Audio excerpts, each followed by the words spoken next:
बुद्ध प्रदोष व्रत कथा। बहुत समय पहले की बात है। एक नगर में एक सच्चरित्र और विनम्र स्वभाव का युवक रहता था। हाल ही में उसका विवाह बड़े हर्षोल्लास से संपन्न हुआ था। विवाह के केवल 2 दिन बाद ही उसकी पत्नी अपने मायके चली गई। कुछ समय बीत जाने पर युवक उसकी पत्नी को घर लाने के लिए उसके मायके पहुंचा।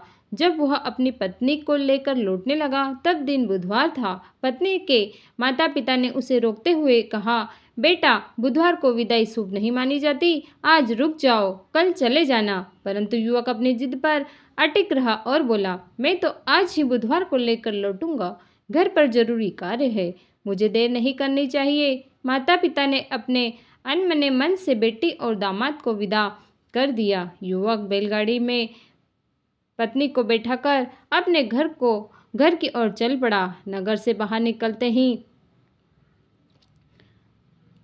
दोपहर का समय हो गया। रास्ते में धूप तेज थी, जिससे पत्नी को प्यास लगी। पति लोटा लेकर पास के कुएं पर पानी लेने के लिए चला गया और पत्नी को एक पीपल के पेड़ की छांव में बिठा दिया। थोड़ी देर बाद जब वह पानी लेकर लौटा तो उसने देखा कि उसकी पत्नी हंस हंसकर किसी अजनबी पुरुष से बातें कर रही है और उसी लोटे से पानी पी रही है। यह दृश्य देखकर युवक का चेहरा क्रोध से लाल हो गया। वह पास पहुंचा तो देखकर दंग रह गया। वह अजनबी व्यक्ति हूबहू उसी की तरह दिख रहा था, मानो उसका सजीव प्रतिबिंब सामने खड़ा हो। पत्नी भी हैरान थी। वह समझ नहीं पा रही थी कि उसका असली पति कौन है। दोनों एक दूसरे को पति बताकर भड़काने लगे। हंगामा बढ़ता गया और वह भीड़ इकट्ठी हो गई। वह सिपाही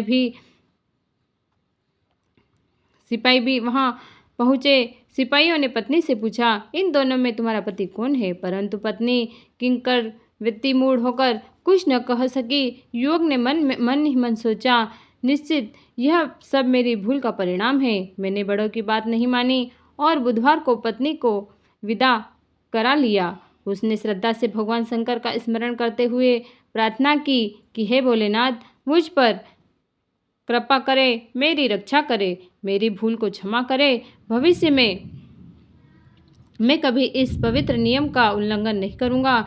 जैसे ही उसकी प्रार्थना पूर्ण हुई, वह हमशक्ल व्यक्ति अचानक वहाँ से अंतर्ध्यान हो गया। भीड़ और सिपाही सब आश्चर्यचकित रह गए।